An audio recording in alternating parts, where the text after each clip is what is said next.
Cristiano Ronaldo watches a cleaner feed a homeless boy. What happens next will leave you in tears. The rain fell in steady sheets over Manchester, painting the city streets with shimmering reflections of neon lights. It was late at night, but Cristiano Ronaldo couldn't sleep. He stood by the massive bay window of his luxurious home, staring out at the world beyond his gates, a world he rarely saw up close anymore.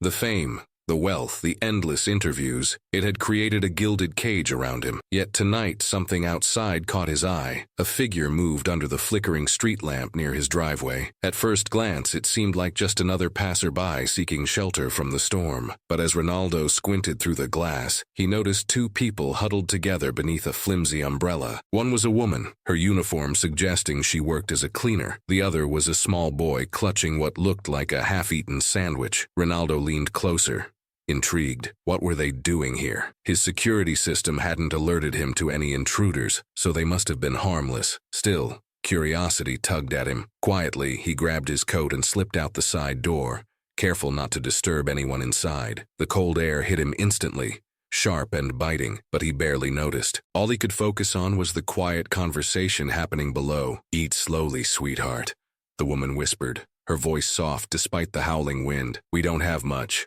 but we'll make it last." The boy nodded, tears streaming down his face as he nibbled at the soggy bread. Ronaldo froze, his heart clenching painfully. This wasn't just a random act of kindness, it was survival. The woman was giving away her own meal to ensure the child didn't go hungry. For a moment, Ronaldo felt paralyzed. He thought about his own childhood in Madeira, where meals weren't always guaranteed, and dreams often felt impossibly far away. That memory stirred something deep within him, a mix of gratitude and guilt. Here he was, living in unimaginable comfort, while just outside his gate, life remained brutally unfair for so many. He stepped forward, his expensive shoes splashing through puddles, drawing the attention of the pair beneath the lamp. The woman gasped, pulling the boy protectively behind her. "Mr. Ronaldo?"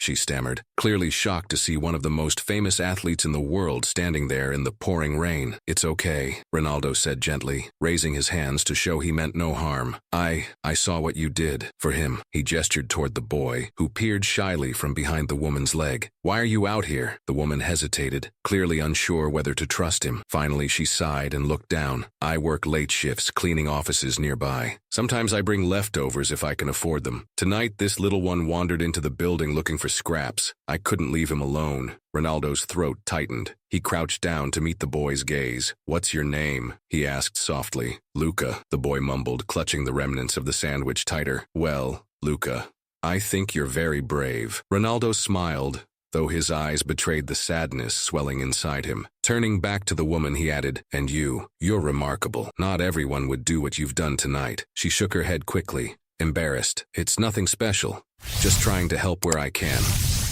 But Ronaldo knew better. In a world that often felt cruel and indifferent, acts like hers were rare gems. And yet there was something more to her story, something she wasn't saying. As he studied her tired face and worn clothes, he realized she carried burdens heavier than he could imagine. Before he could press further, thunder rumbled overhead, startling the group. The woman glanced nervously at the darkening sky. "We should go," she murmured, tugging gently at Luca's arm. "Thank you for your kindness, Mr. Ronaldo." "No," Ronaldo said firmly, surprising even himself. "You shouldn't be out here in this weather. Come inside, at least until the rain stops." Her eyes widened in disbelief. "Are you sure? I don't want to impose." "You're not imposing," Ronaldo insisted, already leading them toward the house. "Besides, I think Luca deserves a warm meal, and maybe some dry clothes." As they followed him inside, Ronaldo couldn't shake the feeling that this encounter was more than coincidence. Something about the woman's selflessness resonated deeply with him, stirring memories of his mother feeding strangers when their family barely had enough. Little did he know, this decision would set off a chain of events that would change all their lives forever. Hey, if you love emotional and inspiring stories like this one, make sure to like this video and subscribe. It really helps us bring you more incredible stories. And don't forget to comment below. What's your favorite moment? Let's talk. Inside Ronaldo's mansion, the contrast between wealth and hardship became painfully clear. The marble floors gleamed under soft chandeliers, and the scent of fresh linen wafted through the air. For Luca and the woman, whose name Ronaldo learned was Sofia, it was almost overwhelming. They stood awkwardly by the door, dripping rainwater onto the pristine carpet, unsure whether they belonged in such opulence. "Please sit," Ronaldo urged, gesturing toward the plush couches in his living room. "Let me get you something warm to eat." Sofia hesitated but eventually nodded, guiding Luca to a seat. As Ronaldo disappeared into the kitchen, she couldn't help but feel out of place. Her hands trembled slightly as she smoothed her damp hair back. She had only ever seen Ronaldo on TV or billboards, larger than life. Now here he was, offering kindness to strangers who had nothing to give in return. When Ronaldo returned with steaming bowls of soup and fresh bread, Sofia's eyes welled up with tears. "Thank you," she whispered, her voice cracking. This is more than we've had in days." Ronaldo sat across from them, studying their faces. There was a quiet strength in Sofia's expression, but also exhaustion etched into every line. Luca, meanwhile, devoured the food hungrily, his small frame betraying signs of malnutrition. It broke Ronaldo's heart. "You said you work late shifts," Ronaldo began, trying to keep his tone casual. "Where do you live? Do you have family nearby?" Sofia stiffened, clearly uncomfortable with the question. After a long pause, she admitted, We don't have a home right now. I lost my job last year when the company downsized, and things spiraled from there. We've been staying wherever we can find shelter. In parks, abandoned buildings, sometimes church basements." Ronaldo felt a pang of guilt. He had known poverty once, but it seemed like another lifetime ago. His success had insulated him from the harsh realities faced by people like Sofia and Luca. Yet, hearing her story ignited a fire within him, a desire to do more than just offer temporary comfort. "I want to help," he said firmly. "Not just tonight, but for real. You shouldn't have to struggle like this." Sofia shook her head quickly. "No, Mr. Ronaldo. You've already done so much. We can't ask for anything else." "It's not asking," Ronaldo countered. "It's giving. That's what matters." But as the night wore on, complications arose. When Ronaldo proposed finding Sofia stable employment and housing, she revealed a secret that made everything far more complicated. Luca wasn't her biological son. She had taken him in after discovering him abandoned outside a hospital months earlier. Without legal guardianship, she feared involving authorities might separate them permanently. Ronaldo frowned, realizing the depth of her predicament. Helping Sofia meant navigating bureaucratic red tape and potentially exposing her to scrutiny. Still, he refused to back down. "There has to be a way," he muttered, pacing the room. "I'll call some contacts tomorrow. We'll figure this out." Despite his determination, doubt crept in. Could he truly make a difference without causing unintended harm? And what if others criticized him for interfering in someone else's life? These questions weighed heavily on him as the storm outside raged on. As dawn approached, Ronaldo finally convinced Sofia and Luca to stay overnight in one of the guest rooms. Exhausted, they accepted gratefully, leaving him alone with his thoughts. Sitting by the window, he watched the first rays of sunlight pierce through the clouds. A sense of purpose washed over him. This was bigger than charity. It was about restoring hope where it had been lost. Little did he know, the challenges were only beginning. Later that morning, as he prepared to reach out to his network, a knock at the door startled him. Standing there was a man in a suit, holding a folder filled with documents. "Mr. Ronaldo," the man said gravely, "we need to talk about Sofia and the boy." Wow, this story is getting intense. If you're enjoying it so far, don't forget to tap that like button and let us know in the comments what you think will happen next. Also, share this video with a friend who loves celebrity stories. The man in the suit introduced himself as Mr. Grayson, a social worker sent by local authorities. His presence immediately set off alarm bells in Ronaldo's mind. "What do you mean? We need to talk about Sofia and the boy?" Ronaldo asked, his tone sharp with concern. Grayson hesitated before responding, glancing at the folder in his hands. "There have been reports of a missing child matching Luca's description," he explained cautiously. "We've been searching for him for months. When our system flagged activity near your property last night, we decided to investigate." Ronaldo's stomach churned. He had suspected Sofia's situation was complicated, but this revelation added a layer of complexity he hadn't anticipated. "Luca isn't missing. He's with Sofia because she saved him," Ronaldo argued, his voice rising slightly. "She found him abandoned and took care of him when no one else would." "That may be true," Grayson replied diplomatically, "but without legal guardianship she has no rights over him. If we confirm his identity, he'll likely be placed in foster care while we locate his biological family." Ronaldo clenched his fists. frustration bubbling beneath the surface. And what happens to Sophia? She risked everything to keep him safe. You can't just rip them apart now. I understand your concerns, Mr. Ronaldo, but these are sensitive matters governed by law. My job is to ensure Luca's best interests are protected. As Grayson left, promising to return later with more information, Ronaldo felt a wave of helplessness crash over him. For all his wealth and influence, he realized there were limits to what he could control, but giving up wasn't an option, not when 2 lives hung in the balance. Determined to fight for Sophia and Luca, Ronaldo reached out to his trusted lawyer, Maria Santos, who specialized in humanitarian cases. Over a secure video call, he explained the situation, emphasizing the urgency. "Maria, I need you to find a way to protect them both," he pleaded. "If anyone can navigate this mess, it's you." Maria listened intently, her expression growing increasingly grave. "Cristiano, this is tricky," she admitted. "Without documentation proving Sophia acted in good faith, she could face charges for harboring a minor. And even if we clear her name, reuniting her with Luca won't be easy." Her words hit hard, but they also fueled Ronaldo's resolve. "Then we'll gather evidence," he declared. "Talk to witnesses, collect records, whatever it takes. I'll cover every expense." With Maria on board, Ronaldo turned his attention back to Sophia. She was awake now, sitting nervously in the kitchen with Luca clinging to her side. When Ronaldo broke the news about Grayson's visit, her face crumpled. "I knew this day might come," she whispered, tears streaming down her cheeks. "But I never thought, not after everything we've been through." "We're not giving up," Ronaldo assured her, placing a reassuring hand on her shoulder. "I've hired the best lawyer in the country.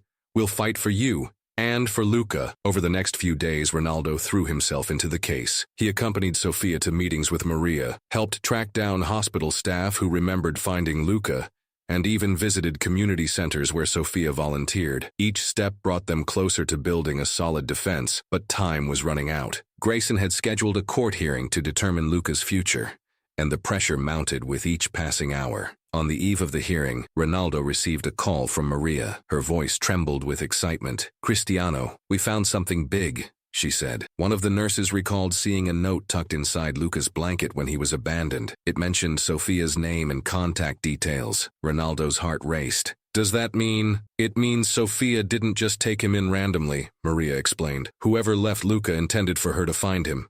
This could change everything." Relief washed over Ronaldo, but it was short-lived. As they prepared for the courtroom battle ahead, he couldn't shake the feeling that their victory wasn't guaranteed. The system was unpredictable, and powerful forces often resisted change. Still, Ronaldo vowed to stand by Sophia and Luca no matter what. The following morning, as they entered the courthouse, Ronaldo caught sight of Grayson speaking with another official. Their conversation stopped abruptly when they noticed him approaching. Something about their demeanor made Ronaldo uneasy, a sense that the fight was far from over.